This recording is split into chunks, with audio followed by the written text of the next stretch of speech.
It's old Texas Paul. Hope your coffee's as good as mine. Hell, I hope it's better. Let's try this again. I killed the last feed. I do apologize. That was on me. I hit the wrong button. Like I said, I've been up all night, cutting the numbers, watching these primary results come in.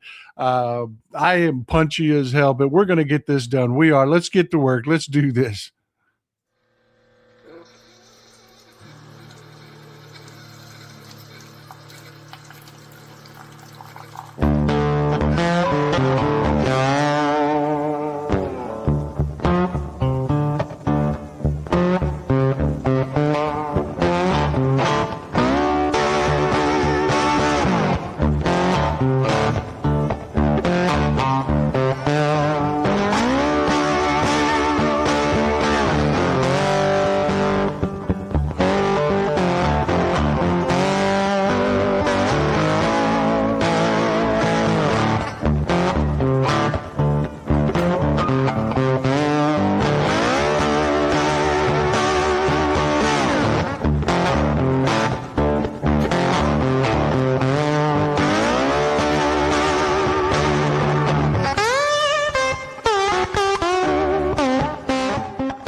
A lot of people are in the comments asking what happened. Me, I happened. The end stream button and the media assets button are about this far apart on the screen, and I've got a massive screen here. I mean, it's about yay big.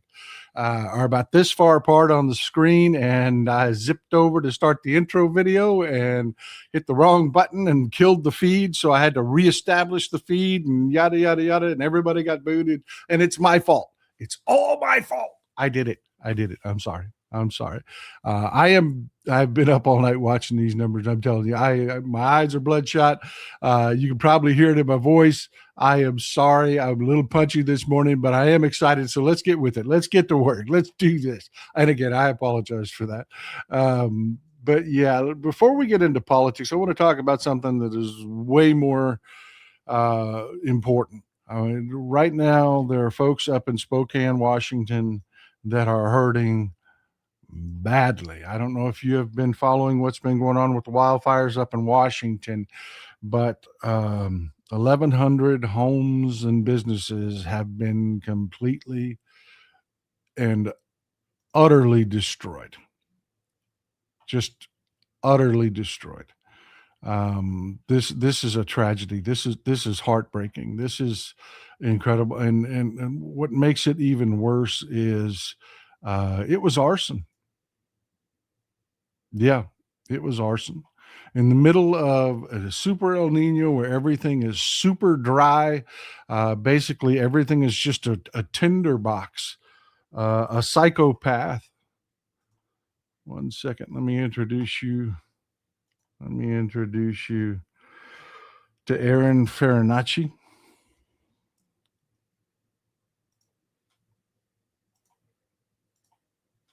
This is Aaron Farinacci. Yeah, he set this fire on purpose. He did. He's been arrested. This is going to blow your minds, folks. This is how far gone Aaron Farinacci is. First of all, this isn't his first rodeo. He's actually was investigated for 2 fires last year, but they couldn't pin it on him. Yeah, this guy is. Everybody brings joy in this world. Some bring it by coming, some bring it by going. He will definitely bring it by going. Aaron Farinacci is beyond insane. Back in 2010, he murdered his father over an argument over doing the dishes. Yeah. Then he had a fight with his mom, at which time he shot himself in the chest, attempting to commit suicide. Didn't succeed and was convicted. Spent 12 years in prison. He pled out. They were charging him with first-degree murder. They pled it down to manslaughter, and assault, and he did 12 years. He did 12 years. He was released um, after his probation was discharged. He moved to Washington State, where he promptly became a firebug. Um, he was caught because a citizen that had their head on a swivel was driving by, and they saw him. They clearly identified him. They wondered what he was doing, so they, were nosy, and they came back, and they uh, saw that he kind of freaked out when he saw that they came back. Was bent over in the grass, and they couldn't see what he was doing, but they noticed that he was really, really nervous and freaked out the minute he saw that they had come back. They drove by. He was by some railroad tracks. They drove by on the other side of the tracks, and like I said, they said, "What the hell is this guy doing out here? He's acting weird." So they turned around to see what he was doing. The guy freaked out, and they made a mental note of it. They came back a few minutes later, and fire. There's a fire right where he was. But it got out of hand.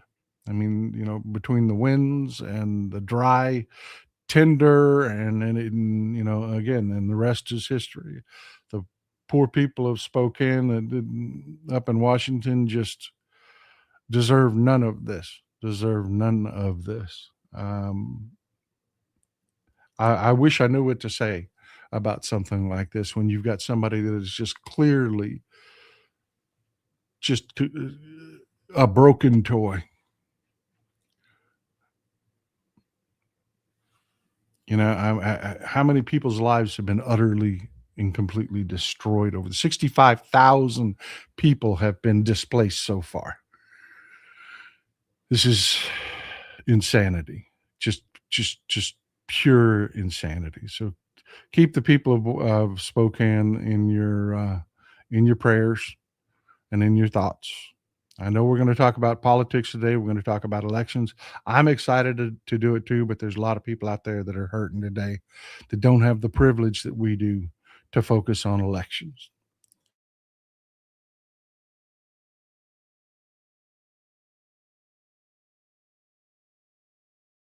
Oh man, I hope your coffee's good this morning. Mine is this entire show is funneled is powered by coffee this morning.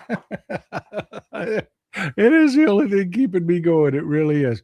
Well, I came to this conclusion a little bit before the mainstream media did. They were doing that thing where they like to drag elections out. Just made no sense to me. I was looking at where the votes were made, and it became so painfully obvious that Haley Stevens was going to have to pull in such an incredible margin of victory in the remaining votes that it was not possible. And Abdul El-Sayed pulled out a victory. It was a hard-fought victory. This is one of those primaries. This is one of the things as ride or die Democrats we absolutely love. This was a hard-fought, bare knuckles, throwing elbows. It got ugly primary.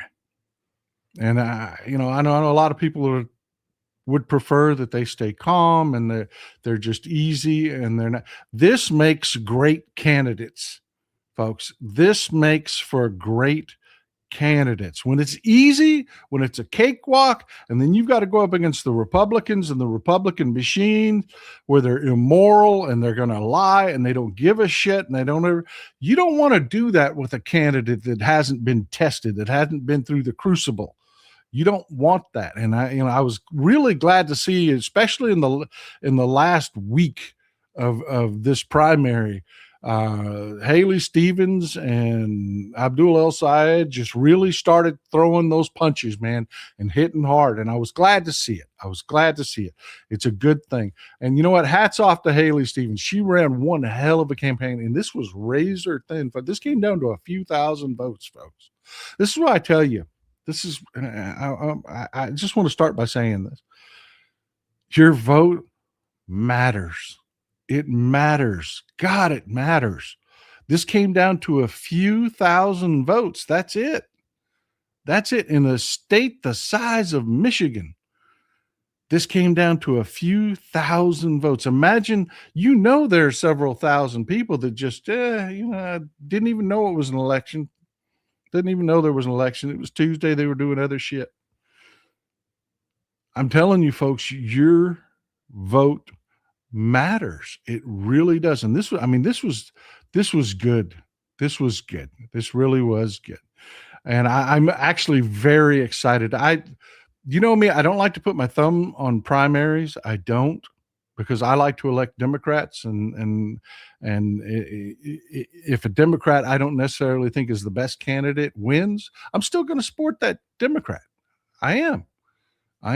But this when it got kind of ugly, I came out for El-Sayed a few days ago and said, look, that's who I want. And then let me explain myself. and explain why. You're like, Paul, you're old school Democrat. Why wouldn't you support the candidate that Gretchen Whitmer endorsed? Why wouldn't you support the candidate that the establishment seems to be behind? And my answer is the candidate. My answer is what's good for the party, what's good for the country. That's what I went with. And I took a look at Abdul El-Sayed, and I love this guy. I do. I love this guy. He is literally, people are like, well, oh no, he's Muslim. He's just going to fire up the Republicans, and they're going to do nothing but talk about the fact that he's Muslim and yada, yada, yada. And I'm like, good. I hope that's what they do. I do. This, folks, we're going to talk about it over and over again. This is a backlash election. It's not just a midterm. It is a backlash election. And the results show that. I mean, this has been a very anti-establishment series of primaries.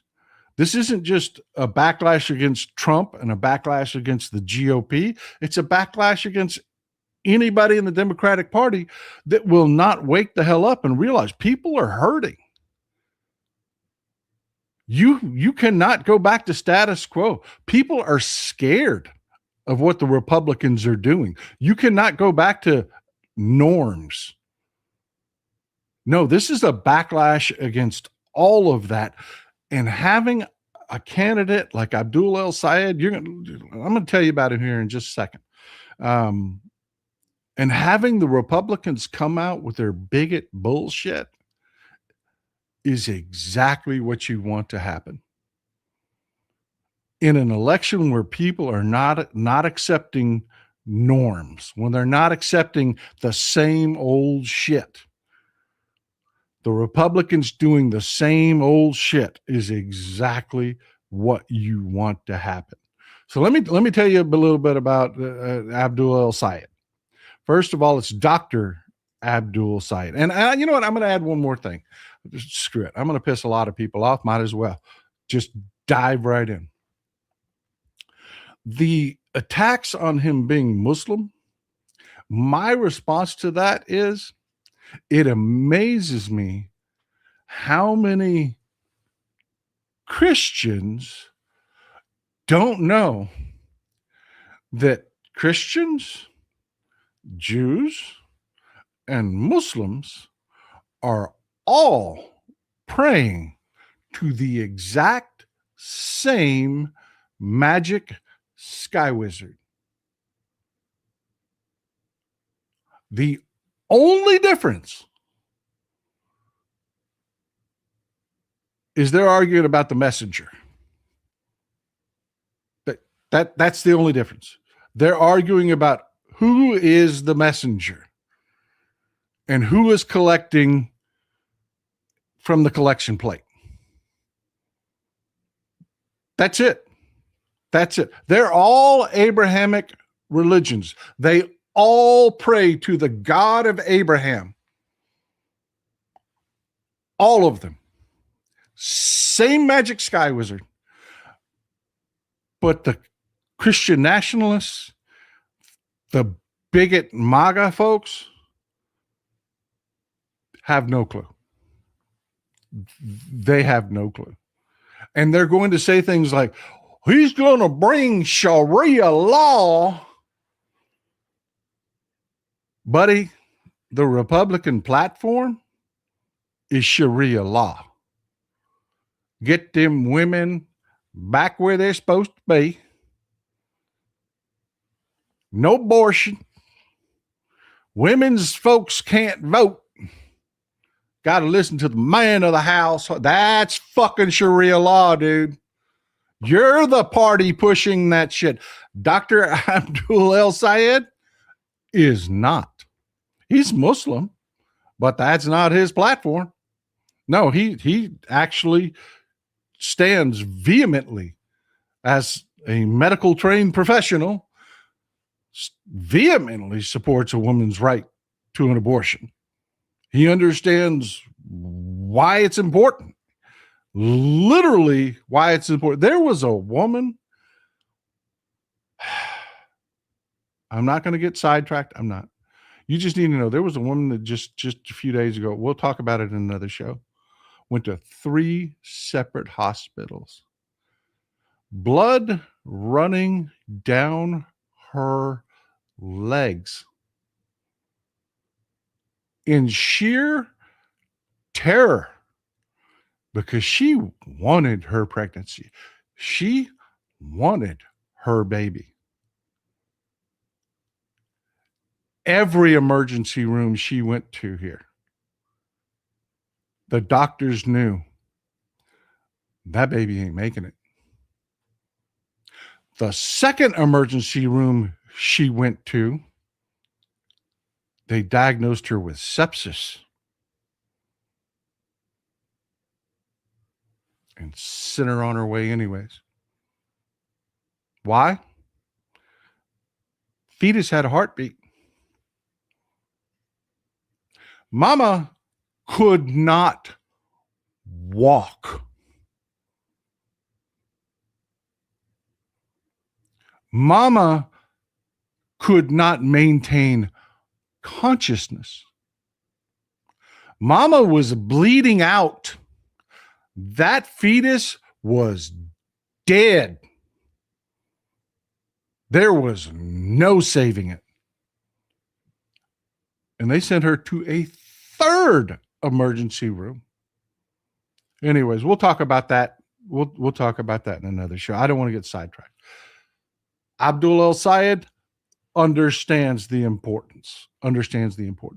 I tell you what I love about Abdul El-Sayed is he is the quintessential American dream. Folks, y'all know what the American dream is. I want to see it in the comments. This is a roundtable discussion. Brief cliff notes. What is the American dream? What is the American dream?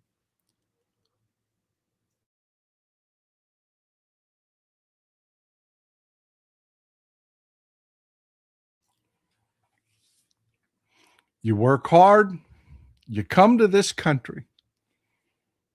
You keep your nose clean. You work hard. You develop a skill. You educate yourself. You contribute. And you find safety, harmony, and success. Life, liberty, and the pursuit of happiness. Can I get an amen? Can I get an amen? Muhammad El-Sayed did that exact thing. He immigrated to the United States. He immigrated to Michigan. There are Muslims, which, by the way, is the second largest religion on the planet. Christians like to act like it's like strange or different. It is the second largest religion on the planet, praying to the exact same sky wizard that Christians do. Abdul El-Sayed moved here, went to Wayne University up in Michigan, educated himself, became an engineer, went to work in the auto industry. Then he went on to become a professor. El-Sayed's mother was a nurse when they moved here. She and El-Sayed's father, when he was about 4 years old, divorced. They divorced. His mother is a nurse, also educated, successful, contributing to society, taking care of their fellow Americans. She moved down to Missouri. El-Sayed's father remarried to Jackie, Abdul's stepmother, who raised him since he was 4 years old. She also became an engineer. Both parents worked their asses off, kept their noses clean, contributed to society, did everything we hope immigrants will do. They raised a son. He went to Columbia University, where he got his MD. This kid was so smart. When I say kid, I'm talking about Abdul when he was a kid. Was so smart. He was selected as a Rhodes Scholar. Do you folks know what a Rhodes Scholar is? Bill Clinton was a Rhodes Scholar. That's where he and Hillary met. Bill Clinton was a Rhodes Scholar. Rachel Maddow was a Rhodes Scholar. You know that scene in Pulp Fiction, the Samuel, is one of my favorite lines in every movie. Check out the big brain on Brad. Yeah, that's what I think of every time I find out somebody is a Rhodes Scholar. These are the smartest of the smart. They're given a scholarship to go study at Oxford University, where Abdul earned a doctorate. He's an epidemiologist. Check out the big brain on Brad. Indeed. You're talking about the American dream. He didn't become a boob surgeon. He didn't become a plastic surgeon and move to Hollywood and make bank. And no. Yeah, Chris Christopherson, also Rhodes Scholar. No, he became an epidemiologist, serving his fellow man. He is literally the American dream.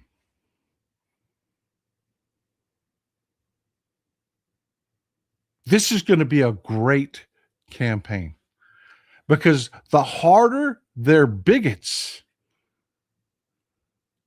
the harder they expose themselves for not really caring about America, not really caring about the American dream, not really giving a shit about all the things that they actually claim to care about. None of it is true. None of it is true. And I hope they keep coming back to he's a Muslim thing. Because let me tell you, his policies are very close to Zohran Mamdani's. They are.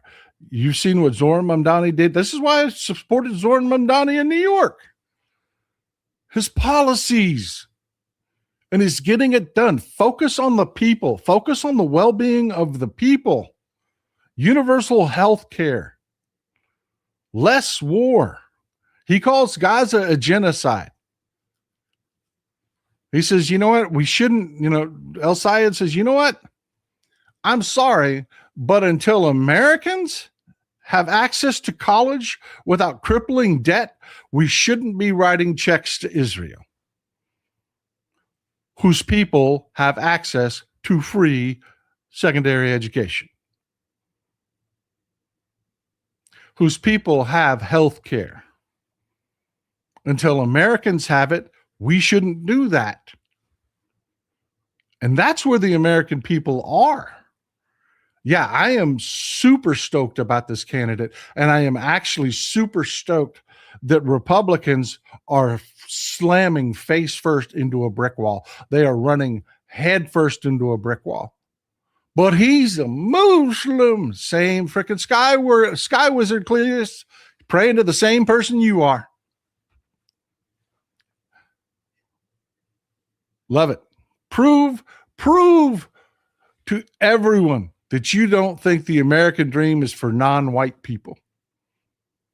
Because this guy and his father and his mother and his stepmother did everything that you demand Muslims do. He speaky the English better than Cletus does.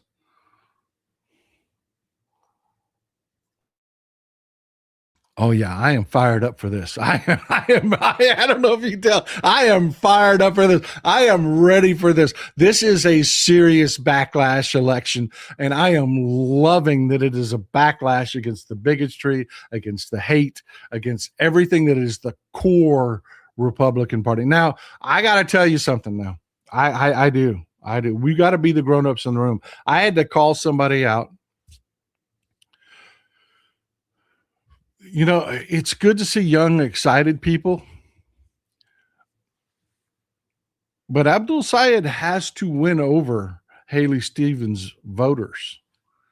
There was some freaking moron that I deleted his comments, told him to go drink a glass of water, sit down, and shut the fuck up.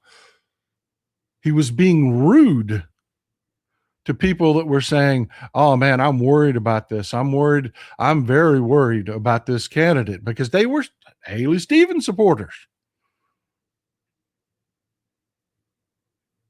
And this guy is all up in my social media being rude as shit, calling these people traitors and all kinds of other stuff. I told him to sit down and shut the fuck up.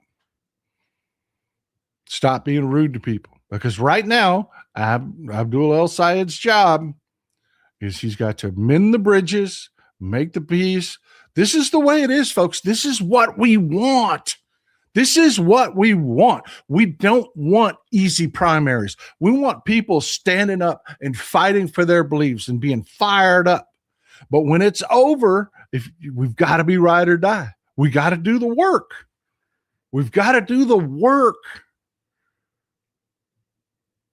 And that's what Abdul El-Sayed is going to do over the next several weeks. And he doesn't need his supporters sitting on social media, dunking on the other side, being assholes, being belligerent. That's fucking stupid. That's stupid. Be ride or die. Be ride or die. That's the way we're going to do this. That's the way we're going to do this, because he's got an opponent. He's got an opponent. His name's Mike Rogers. And when I say Mike Rogers, I don't mean Alabama Mike Rogers with the bad toupee. I don't mean this freaking guy. Y'all may recognize this guy. That's the guy that attacked. Oh shit! I'm tongue tied. Somebody help me out here. Likes the kiddies, the 17-year-old kiddies, Florida. Trump tried to make him attorney general. I am having a brain lock. I'm tired. I'm very tired, people. I've been up. There you go. Matt Gaetz. Yeah. That's the guy that jumped on Matt Gaetz on the floor of Congress. Not that guy. That's not the guy he's running against. That's not the Mike Rogers he's running against. So when you go Google Mike Rogers, you got to know Abdul El-Sayed is running against this Mike Rogers. He's running against the Mike Rogers that has the church pedophile problem, not the bad toupee problem, not the I attack people on the floor of Congress problem. He's got the church pedophile problem. And let me explain what I'm talking about. Mike Rogers, former FBI guy, His whole campaign is predicated on the fact that I am former FBI.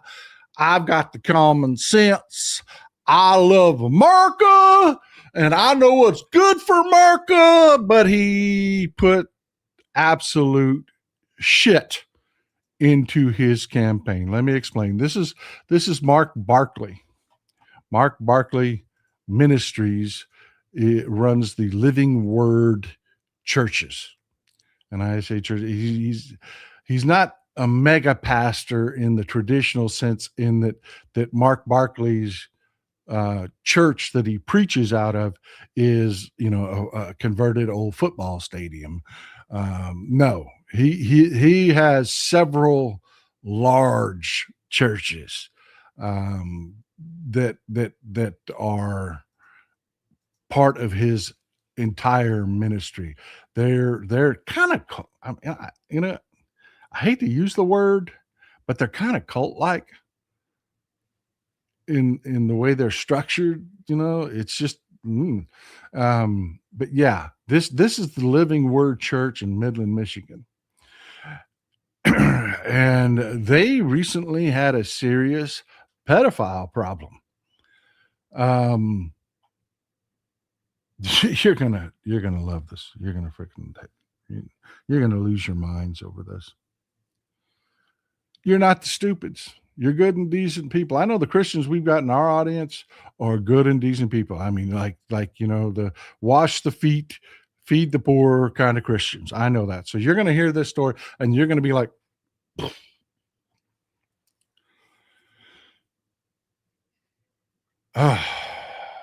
wait for it.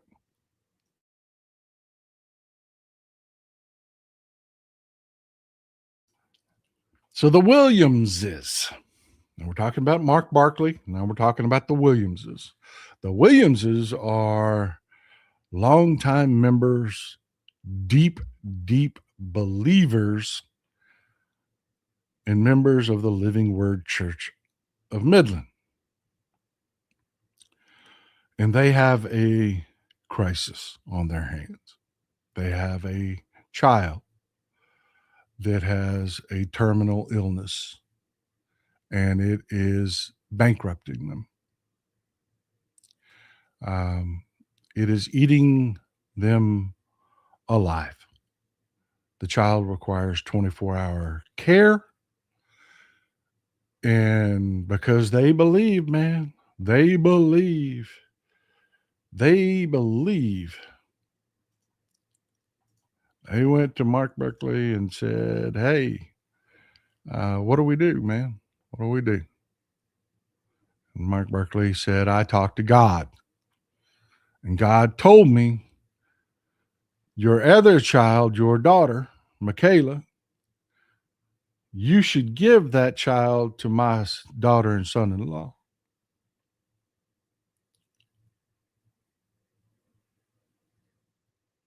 That's James Randolph.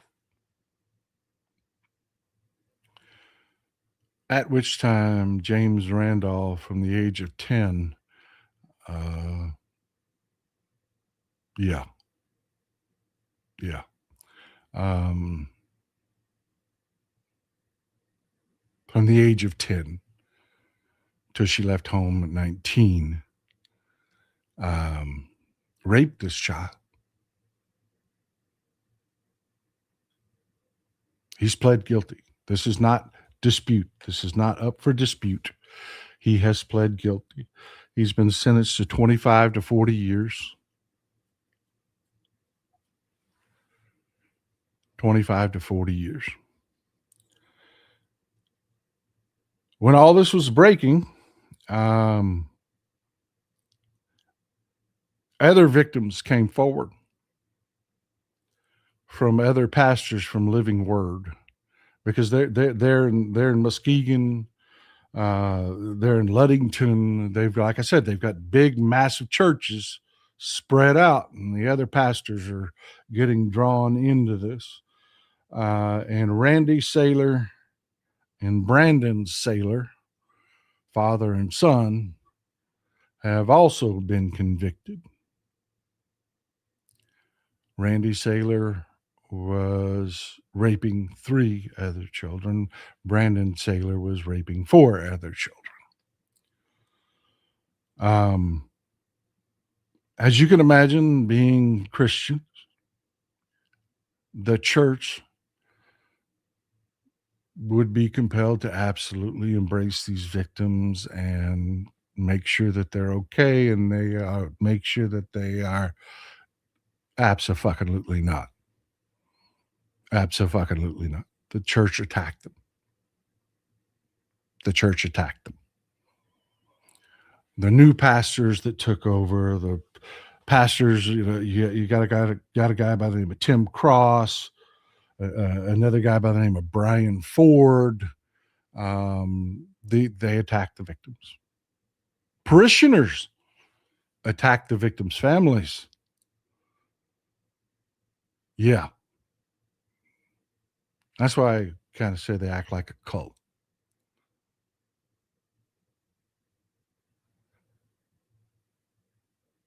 Tim Cross, one of the pastors, and Brian Ford were both named to Mike Rogers' campaign.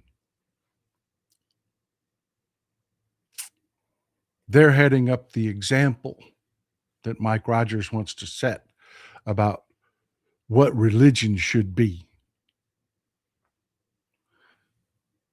When this came out, people started saying, "What the fuck? Really, dude? This is your religious council? These fucking guys?" Tim Cross resigned, but Brian Ford is still there. Yeah, Mr. Former FBI guy that's common sense, that knows about the criminals, and yeah, this is the fucking guy that the Republicans are saying, yeah, trust him. Trust him. He's got good judgment. So, yeah, on one hand, I have Abdul El-Sayed, who is the quintessential American dream, educated himself, dedicated himself to the people, pays back the country that gave his family a home, an opportunity, becomes an epidemiologist, is successful. I got that guy. And then over here, I got Mr. I was in the FBI. I know what I'm doing. You got to trust my judgment, and I've got the moral fortitude and character. Don't you know? Look at my religious team. Tim, you want to? Oh, Tim quit. Okay. Well, Brian, you tell him, Brian, about God. Yeah, I'm feeling really fucking good about this race, people. I am feeling really fucking good about this race. I am excited. We got somebody young. We've got somebody that's educated. We've got somebody that actually gives a shit. We have somebody that actually lived the American dream exactly how we asked them to live it. Yeah, I'm really good for this. I am really good for this. Then he also, e-biker, exactly. He already has tons of momentum, tons of young people that are super fired up and super excited in an election cycle that is a backlash election cycle. This guy absolutely represents the backlash. I'm excited about Michigan. I am. And I love the fact that Republicans are so wildly overconfident that they were actually telling their people to vote for El-Sayed because they thought he was going to be the better candidate to run against. Congratulations.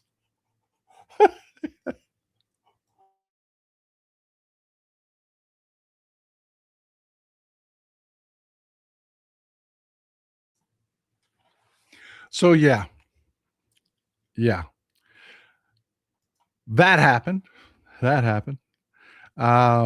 Also, you will be glad to know that you know what? I'll wait till we get to Missouri to tell you this. I've got some. I'm very excited about some of what's coming out of Missouri. Let's just take it in order. I've got Kansas here. Again, it is a backlash election. The established candidate did not win. The endorsed candidate did not win the primary.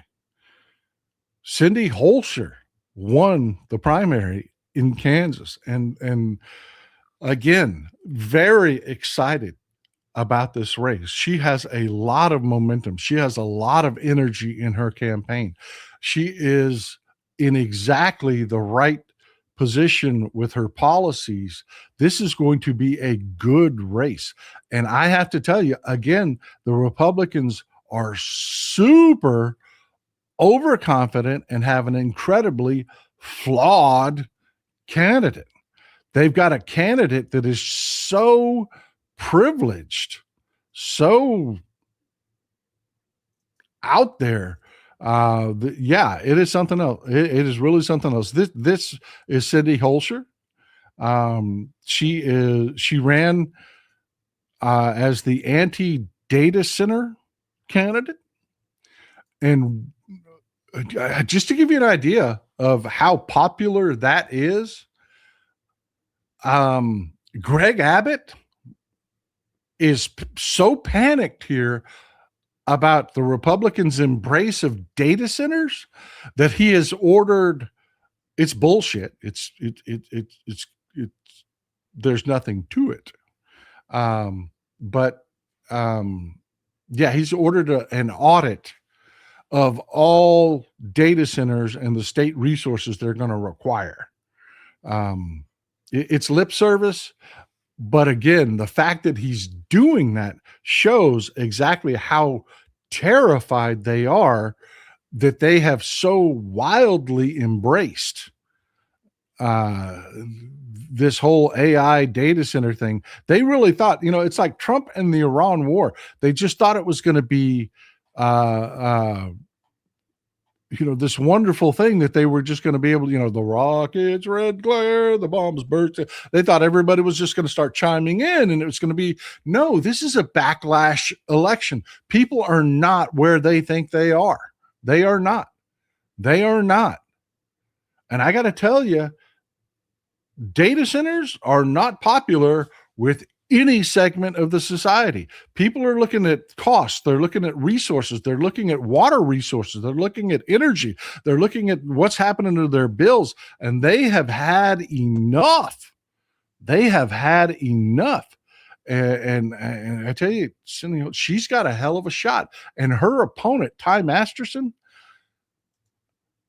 a Republican, just filed a week ago, an ethics complaint against him because it turns out the head of the GOP, Ty Masterson, their now gubernatorial candidate, ran afoul of the law in Kansas. See, in Kansas, it's the law that you as a state employee cannot politic on the state's dime. You can't do it on the job. You can't use your resources from your job. That's pretty much what the law nationwide, but Kansas is very vehement about it. This is a sore spot with most Kansans. And Masterson ran Go Create.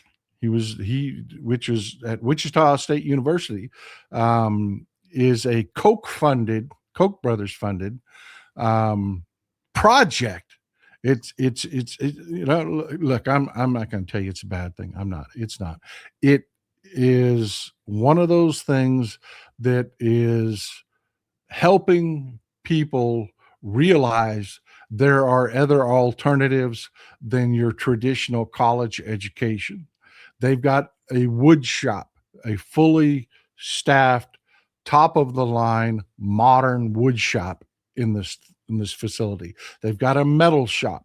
They've got lathes. They've got mills. They've got, I mean, this is a fully functional. They've got CNC machines. They've got laser cutters. They've got 3D printers. It is a full modern facility geared towards alternative education paths, putting people into trades and things like that. So yeah, not shitting on the program. I'm not. Don't trust the people that funded it. I think that they're shit. And I damn sure don't trust Ty Masterson, who was running it at Wichita State University, because he was making $157,000 a year while also politicking and running for office when he was supposed to be the director of Go Create. You can't do that. You cannot politic during office hours. That's against the law. And he knows it because he's the head of the frickin' legislature. Yeah. Rules for thee, not for me. In the middle of a backlash election. And again, this is not some Democrat that just, hey, let me kneecap this dude. No, this was, let me see if I got his name here. I don't remember his name. Mark Steffen. He's working for Phil Cernetti. These are the reddest of Republicans. Philip is trying to get Ty Masterson's old job. I mean, these are not Democrats. So yeah, I'm really liking the way things are moving, the way things are going in these primaries so far. I mean, this is making me feel good. This is giving me the jollies a little bit. I'm liking the momentum. I'm liking the wind at our back. All we got to do is keep the stupids tamped down. That's all we got to do is keep the stupids tamped down. And we're gonna change this political landscape this year. We're gonna do it. The people in Missouri. This was the story of the night. Besides this one, I got to call it out. My friend of the show, Fred Wellman, had a brutally rough primary. He did, and it was close, man. It was close, 45.8 to 43%. The final numbers were just a little closer than that. But yeah, Fred pulled it out. Congratulations, Fred. Way to go. I know he was out there busting ass. He was out there doing the work. Nailed it. Good job, my man. Very proud of you. Everybody give a shout out to Fred Wellman on social media. Tell him you're part of the community. Tell him you're super happy for him, super stoked for him. He's now in it. It's time to get busy. Not in November. He's got a hell of a fight on his hands. He does.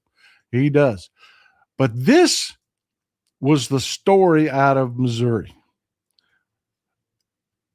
And I promise you the media is just not really going to pay that much attention to it because it's not sexy. It's not, doesn't have, it's not.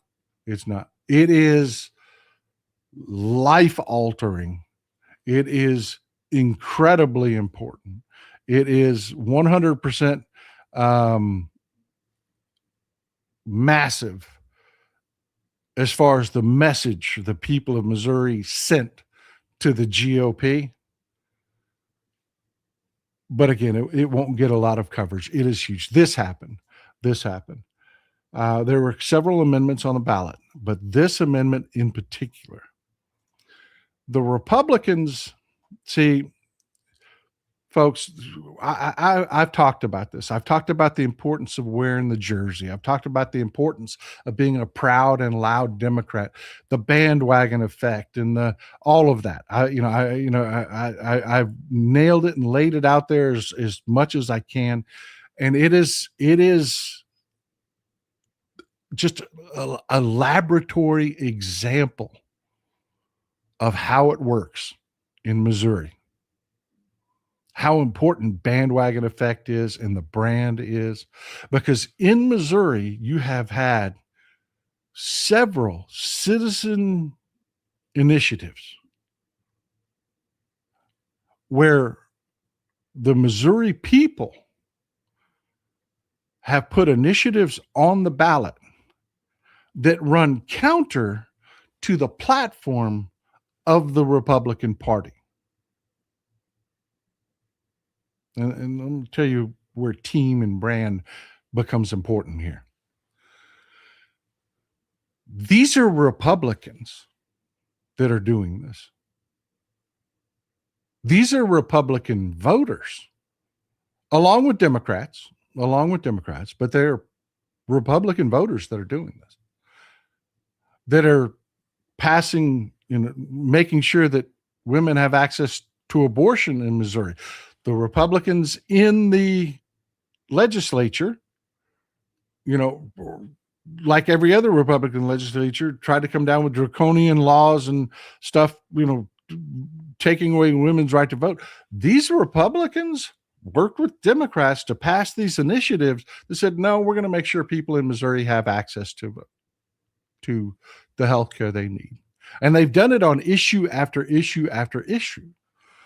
So the Republicans said, oh, hell no. We're just going to change how those citizens' initiatives work. We're going to make sure that only we get the say. Fuck the people. Fuck this initiative shit. God dog it. We're the Republicans. We say. So they changed the rules. But to change the rules, you had to have a ballot measure to change the rules.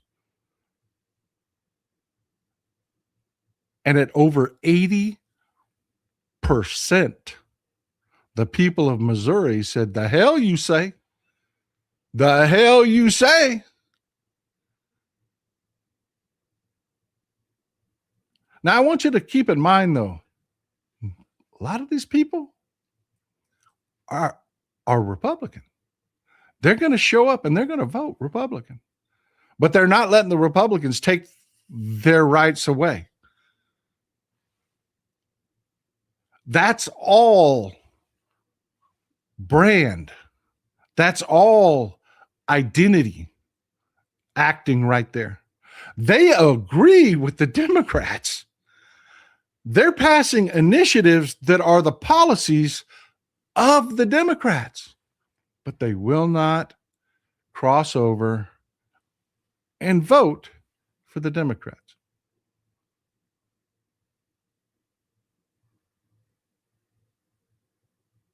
Brand. Bandwagon effect. When you see people shit talk our own party, it matters. It matters. And this is a textbook example of why it matters. The people of Missouri have spoken at over 80% have said, no, you're not going to, GOP, screw you, man. We're not going to allow you to force your extreme policies on us. We're going to make sure we can pass these citizens' initiatives. They're going to do all of that. Yet a huge chunk of them are still going to vote Republican because of identity. That's what I'm saying, folks. The shit I'm doing here with the ride or die movement, walking around with a football jersey that says Democrat on it, all of that matters. Image matters. It does. We can't shit on our people. We've got to say, oh no, there is something to it. When these Republicans say this stupid shit about Trump,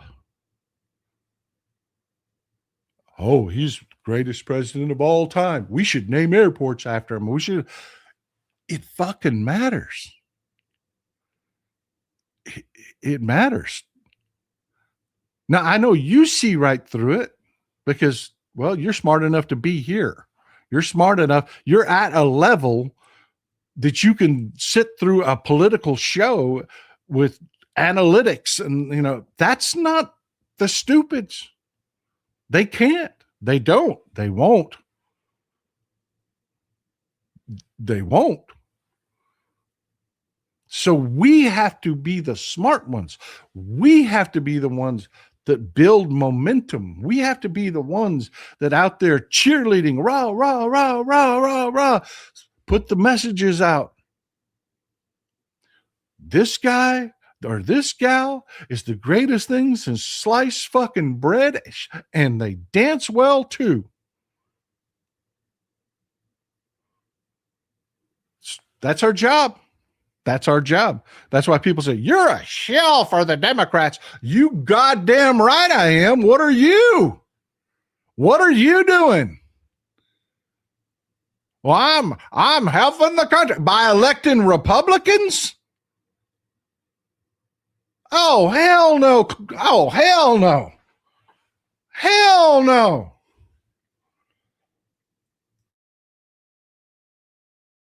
Sell that shit to stupid people. I ain't got time for it.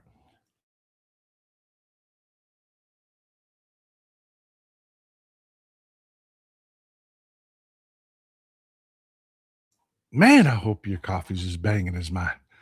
I do. I do. We had some other things happen. We did. We had some other things happen. Talking about Missouri, this happened. I was so glad. Whoo, this is one that I was following so close. And there's going to be some people mad at me. I know I'm going to make some of you angry. I know I'm going to make you angry. We got some guest commentary coming in here in a little bit, whenever she can make it. But yeah, something else just happened in Missouri. This just happened in Missouri. Wesley Bell. And a lot of y'all don't know who Wesley Bell is. Wesley Bell beat Cori Bush in the last election and became the congressperson in Missouri's first district. And I got to tell you, he has kept his head down. He has done the work and become the best congressperson that he can possibly be for the people of his district. And it showed. It showed because Cori Bush came back and tried to get her job back. And he raffle stomped her. And I was very, very, very, very, very glad to see it. I don't need people in my party that are as divisive and anti-Democrat as Cori Bush. She had no common sense. She was one of the people that just tried, in the election that brought us Trump. She was one of the people that tried to burn our house down so that she could rule over the goddamn ashes. And I was so glad to see the people of their district reelect Wesley or re-choose Wesley Bell as their candidate. And because he's doing a fine job representing the people, he's doing what we want our candidates to do. And I salute you, sir. I salute you. I was so glad to see that happen. People of St. Louis are not putting up with that shit. They aren't. This also happened. Mark Warner, of course, skated to win his primary, but he was gifted.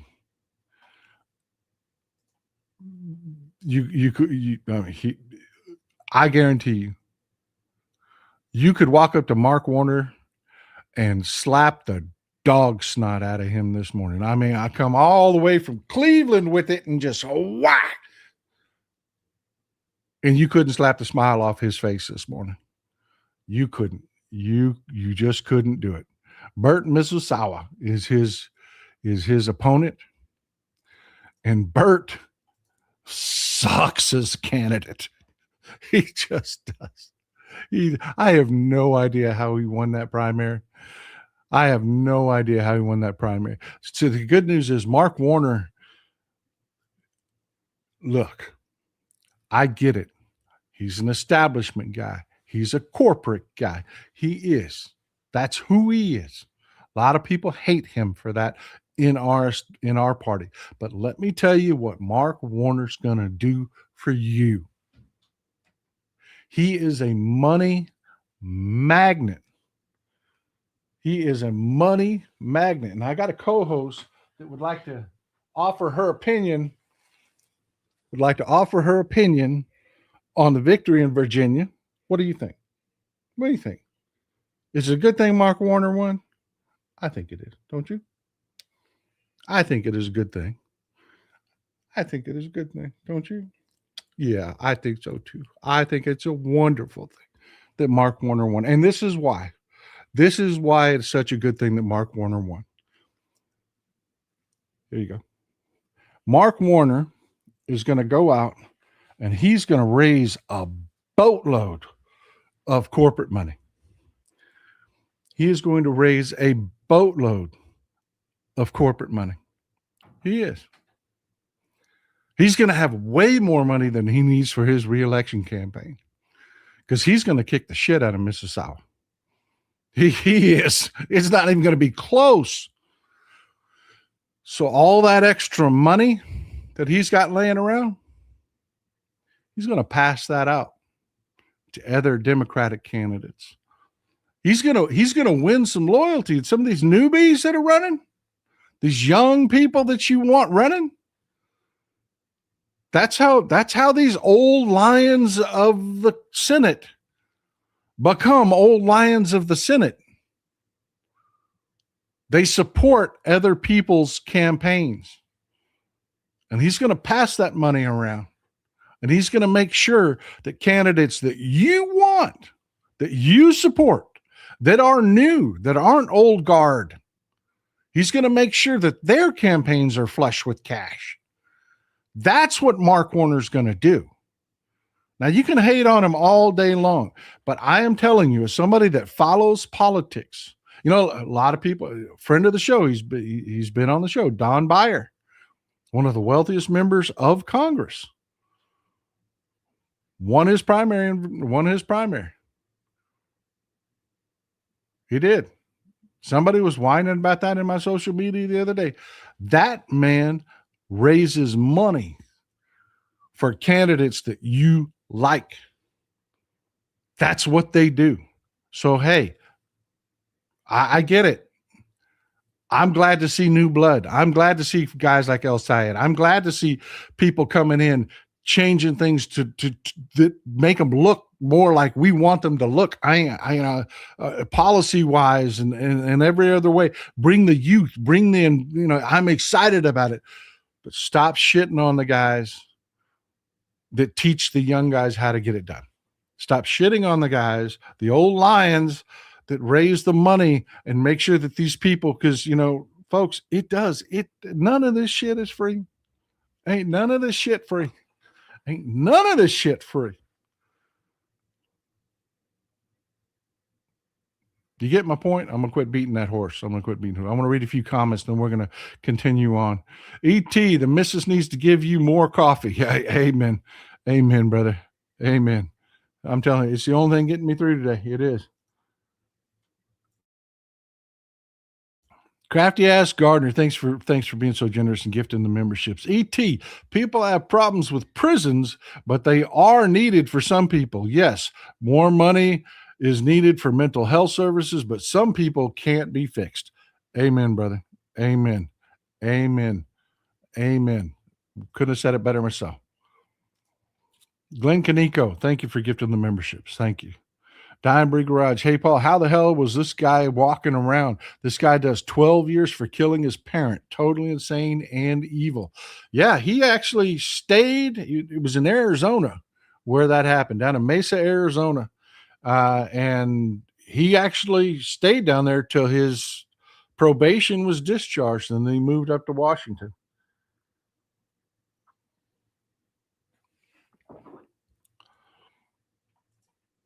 There are too many people in the world. We cannot catch every problem. We cannot. There will be tragedies in life. There will. Jordan B. Miller, everything I see in Texas, Jasmine Crockett's camp, it's coming together with James Tallarico. Man, it is looking good. I don't know if y'all caught it. Old Turd Cruz was panicking, and him and Hahn on Newsmax the other day, they were like, well, what's going on with the Ken Paxton campaign? And old Turd Cruz was like, I'll tell you what's happening. He's getting the shit kicked out of him. That's what's happening. ET, it is less than 14 weeks until the general election. Verify your voter registration and deadline dates. Know your early voting dates. Get involved. Amen, brother. Thank you for always being here with the message. Elmo up north, thank you for supporting the show, sir. I'm truly grateful. Axel Sundling, hey, Texas Paul, have you looked into the race in Indiana between J.D. Ford and Victoria Sparks? This race is very quiet. This is it. This is what I'm telling you, folks. These primaries, this was a huge one. Every Tuesday, we're going to have a massive number of primaries. We're going to have some candidates coming out. We're going to talk about them through August. Yes, there's a couple people love to remind me this. August is not the last of the primaries. We have a primary in September. And I know that. I know that. But there's a massive, I think it's 14 states have primaries in August. Every week there will be bam, bam, bam, bam. Like my buddy Fred. This is it. It's campaign time. Duke it out with the Republicans time. It's on. Like anybody else remember Mills Lane? Man, I used to love watching boxing when Mills Lane was the referee. He'd give the instructions, and then at the end of it, he says, return to your respective corners. You good? You good? Let's get it on. I used to love that, man. I used to love that. That's where we're at, man. This is it. This is it. This is it. This is the biggest chunk, August. And man, we are on fire. It is technically, I've been telling people for the longest time, get your messaging, get everything going, get the momentum going, get everything going. Don't wait till after. Don't wait because, that's what I'm telling you. August is it. It's on, baby. The campaign commercials will be on TV. You'll be getting the phone calls. You're getting the people say, hey, can you come block walk for me? Hey, can you come phone bank for me? Can you? This is it. It's time.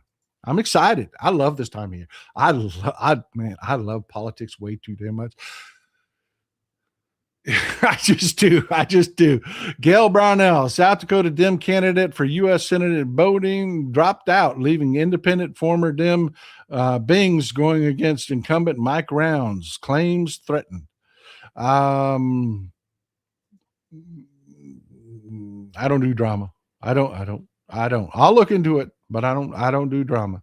I don't. You better have, if somebody claims that somebody's threatening them or something like that, you better have you better bring some receipts, man. That better not just be your freaking excuse because you found out you didn't like this as much as you thought you did. Jordan B. Miller, Republicans are really underestimating the hatred for Israel. They are. And you know what? There's a lot of Democrats that are too. Not because they all like love Israel. This is what I try to teach people. Not everybody can spend time in Washington, D.C. People don't realize what a full-time job it is. And I catch a lot of hate because I'm like, these people are fucking underpaid. I'd say it all the time. And people are like, what? I'm like, they're doing an executive job and they're not getting executive pay. I mean, it is, and I catch a lot of hate for that. So please, pretty please, let me give you an explanation before you jump my shit. Let me explain. This job between the meetings and the interest groups and people are like, hey, Matt, with that interest group, it's like, I hope he did, because that interest group's going to tell him exactly what their plan is. That happens, folks. Just because they meet with somebody doesn't mean that they're going to do what that person wants. A lot of times it's just, yeah, I'll sit down with you and I'll eat. Okay. All right. And then they'll walk out knowing exactly what this person is going to say. And they're the opposition to this person. It's just the way it works, man. And it is a full-time job. I mean, there's so much. These people are doing, they live the job. They live the job.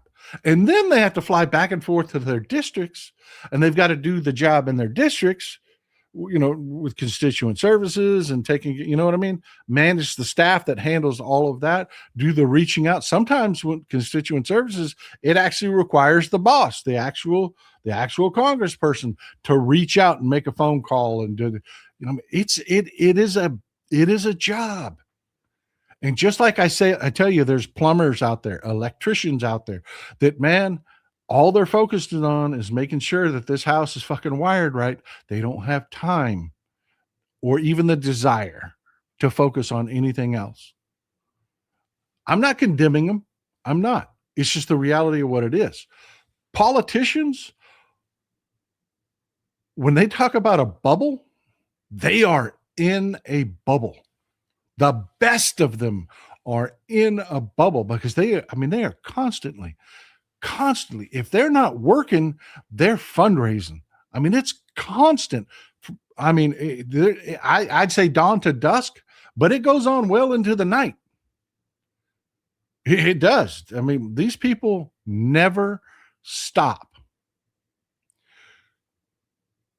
Sometimes it just takes us screaming loud enough for them to realize, oh yeah, people don't like that shit. Maybe I should look into why they don't like this shit. Wow, that's fucked up. That's why I'm so excited about the people being so angry and fired up. But what they don't realize is sometimes you just need to reach a person. You don't have to, I got rid of a guy today. He kept calling everybody traitors, this traitor, this, and that traitor, this, and this traitor, that. And it's, no, dude, no. Just reach them. You would be surprised what you're able to do from within the party. And that's, again, while I tell people to get involved locally, is that information filters up. They will come meet with the local party. They do on a regular basis. Because this is where the rubber meets the road and the work gets done. So if they're hearing it from the locals, it's getting inside that bubble. You know what I'm saying? I mean, did I get that point across? I mean, yeah, I mean, it's work, man. It's work. Helen of Scots, thank you. Thank you for being here. I'm glad to see all you longtime members. Thank you. E.T., they are all people of the book. I hear what you're saying, brother. Mr. Knudsen in the house. Wait, but I'm the only one who can speak with the Sky Wizard. All others are imposters. By the way, I got the biggest hat, so I am in charge. I don't mean to mock religions, but it really does. As somebody that's not part of them, looking from the outside, I keep wanting to, hey, y'all know y'all praying to the same guy, right? I mean, it just blows my mind. Skeet Sayre, the propaganda is not working. El-Sayed helped people that were in distress, and in mid-interview, and he is also getting Mamdani vibe. He's also got a Mamdani vibe. Yes, he does. God is with us. Skeet Sayre, this reminds me of the stories I read in Reader's Digest in the 70s. Abortion is healthcare. Yep. Skeet Sayre, you cannot understand religion without reading the book of Enoch and the tablets of Nineveh, plus Indus Valley texts. Good luck. Good luck getting people to do that. FCAT, the day we become a theocracy is the day I become an insurgent. I hear you. I do. Skeet Sayre, no infighting. McMorrow and Stevens are already supporting him. Yep. Way to go. Ride or die, man. It's choking me up thinking about it. It is. People are getting the message, man.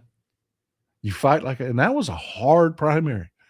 McMorrow has already come out and said something, and I hadn't because I was prepping for the show. I haven't read, but has Stevens already come out and endorsed? I mean, that kudos to her if she has. Kudos to her. Thank you. Thank you. The calculus for Michigan is Gordie Howe Bridge debacle and Canada auto parts tariffs. Yep. Yep. FCAT, the day we become a theocracy. Yep. Yep. Yep. Yep. Sorry, I already read that one. I apologize. Linda Orndorff, happy Fred Wellman won Missouri's 2nd congressional district. I've been supporting Fred since he announced he's a Midas Touch contributor with On Democracy podcast. He will make a great congressman. He will. He's a good guy. He is a good guy. Y'all remember when I had him on the show, right? I mean, he's just a good guy. Veggie Owl, Mr. Rogers was a true Christian. He touched many lives. Now, yeah, wrong, not that, Mr. Rogers. Yep. Skeet's there. Apple has already created a chip that makes AI data centers obsolete. That is the thing, folks. None of these data centers are being built to upscale. When the new chips come out, and they will, the chips they're using today will be completely obsolete in 2 years. I mean, functionally obsolete in 2 years. They have to gut these data centers. Many of them they have to tear down completely because when they rebuild them, they will not scale.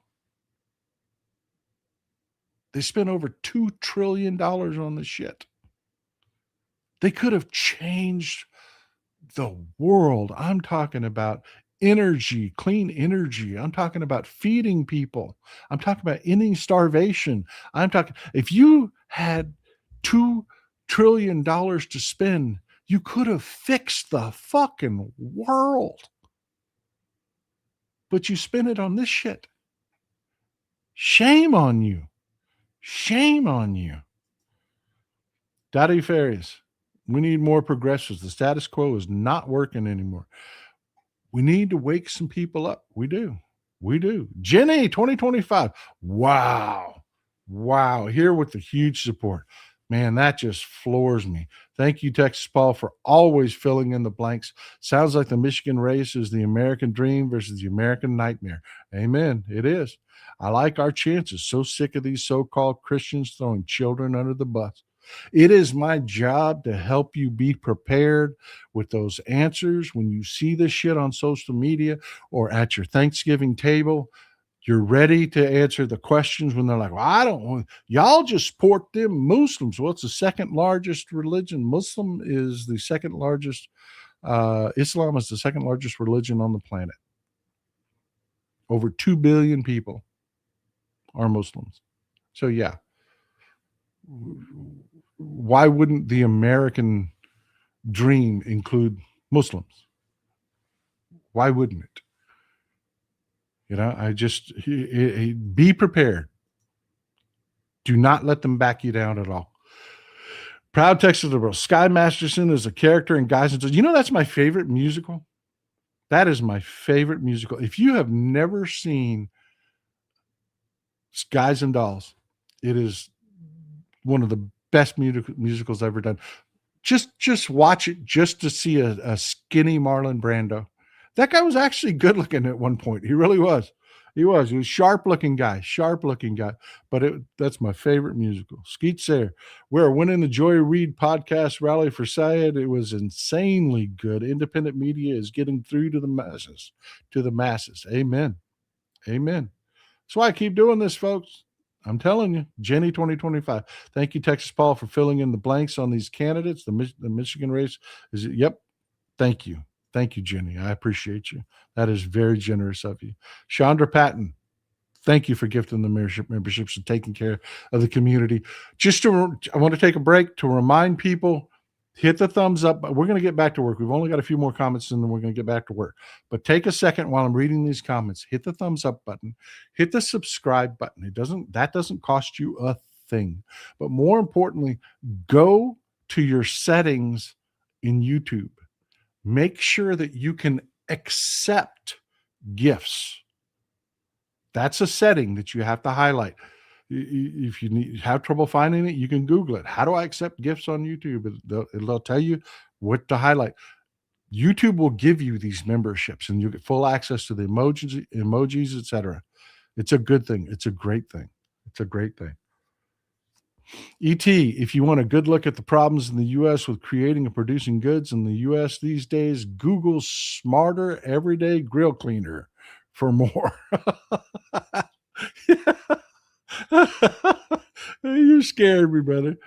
Messaging people affordability instead of culture wars, Citizens United instead of APAC. Are you ready to get involved? When we do the work, it gets done. Amen, brother. Amen. Mr. Newton, Texas Paul, do you think in the ride or die spirit, Haley Stevens should endorse Abdul? Absolutely. However bitter and perhaps anger her mega donors are, absolutely, absolutely. And El-Sayed supporters need to be gracious. You need to be gracious. Abdul El-Sayed needs Haley Stevens voters. He needs them. He will have to reach out to them. So same thing I told you about Zoran Mamdani after he got elected. They're going to attack. Then more than ever, we have to have the man's back. Now more than ever, we have to have Abdul El-Sayed's back. You know, I took a lot of shit for backing Graham Plattner when he first got under attack. I was, but that is what we have to do. Then if something comes out that proves that somebody's, not of us, that they're unacceptable, that's different. That, we clean our own backyard. We do that. But God, dog, you've got to support these people right after they get elected. The parties know this. The attacks on El-Sayed are going to come out on social media. It's going to be a bot blitz. We have to have their backs. Get their momentum going. Make sure they get their feet set firmly. I'm telling you, people, there's a lot of strategy to this. There really is. E.T., the will sit through the programs that stoke. They will sit through the programs that stoke hate. They do. That is true. Christopher Daly, Pete's Big Bang Good Coffee. Amen. Pete's is great. I owe you people so much for introducing. We don't have Pete's here. I have to get my Pete's online. In fact, I'll be honest with you, that's a lie. You people keep sending me Pete's, and I'm so grateful. I had no idea. That is some good coffee. Rena Scott, Texas Pauline is showing her Texas pride this morning. Yeah, we named her Maya. For Maya Angelou, another brilliant lady. She's a smart dog. Whew, she can be a handful. Netta Daw, I saw yesterday that people who support Abdul El-Sayed were called communists. I don't know who did it. It was here on YouTube. Yep.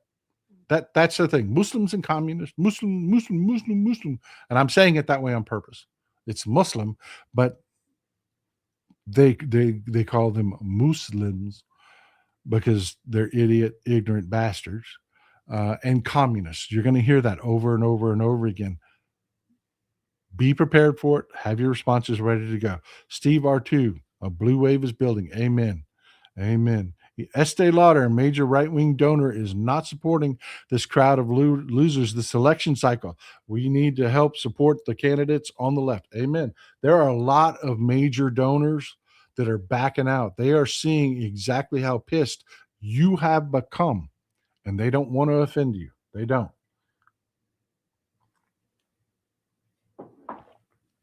They do not.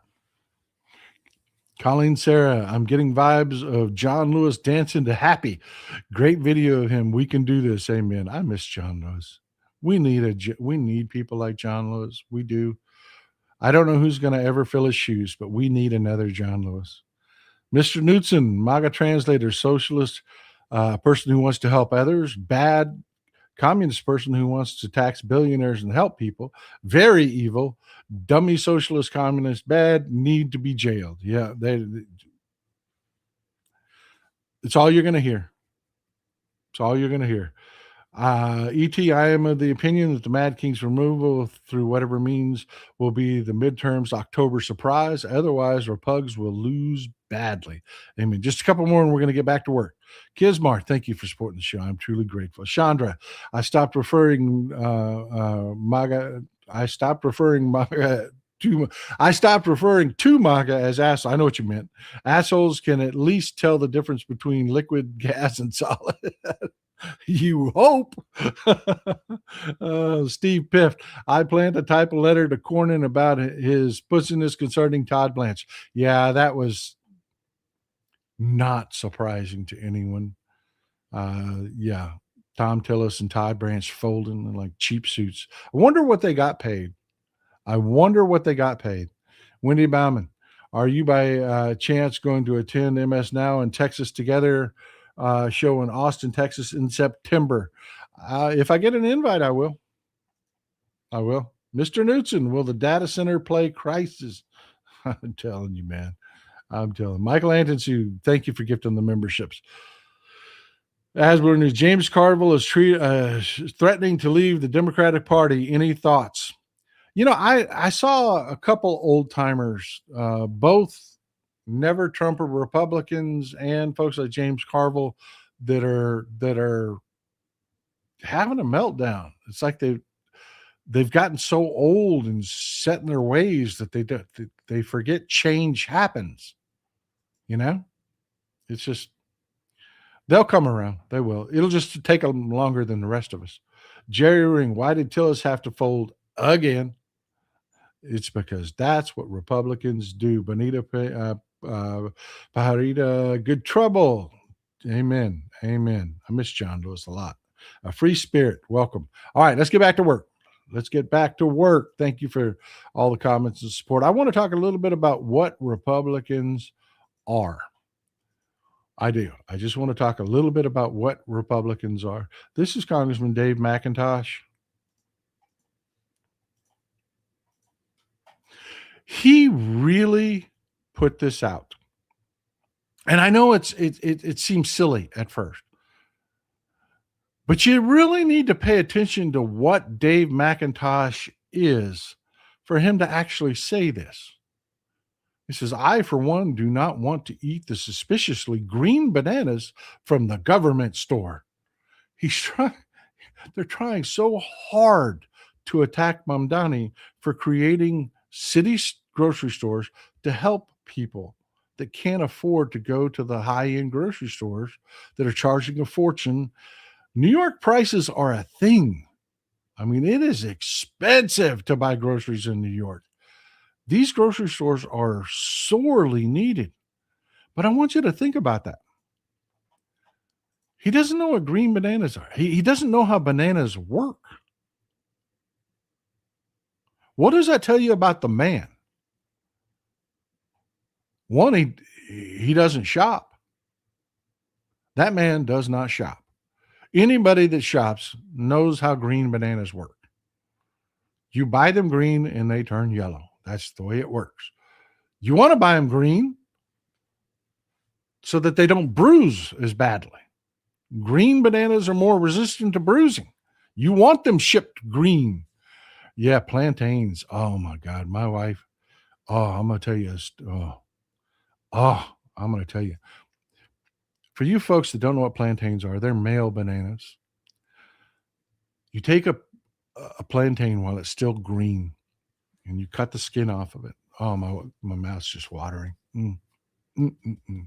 That's what mofungos are made out of. But I want to tell you, you take those plantains. They don't taste like a sweet banana. They do not.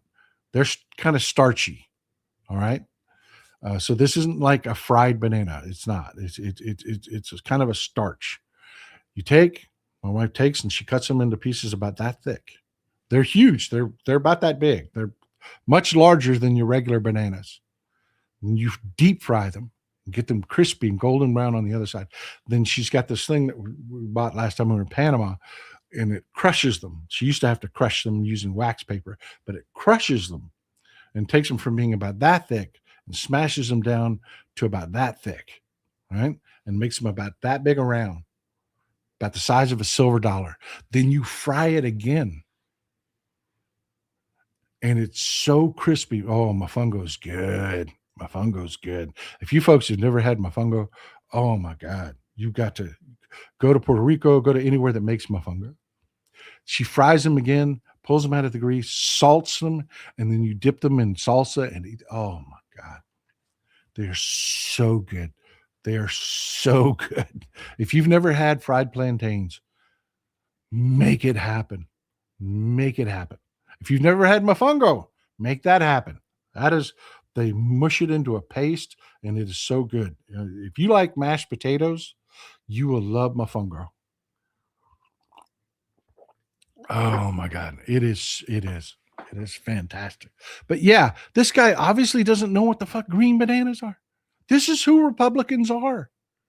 They're that out of touch with your life. How is somebody that is that detached from reality from you ever going to understand you and your struggles and what you're trying to do? I'm being corrected in chat. The yellow ones can also be cooked, but they become sweeter. And my beautiful wife does not like the yellow ones. My bad. I didn't even know you cooked the yellow ones because we always cook the green. All right. But talking about detached from reality, I want you to listen to Scott Bessent and what he says here. Not just stupid shit like green bananas. I want you to listen to what he says here. This is a little bit of a long clip, but it's worth it. Now, with the deficits you've gotten, how do you, as Treasury Secretary, handle roughly a $40 trillion debt?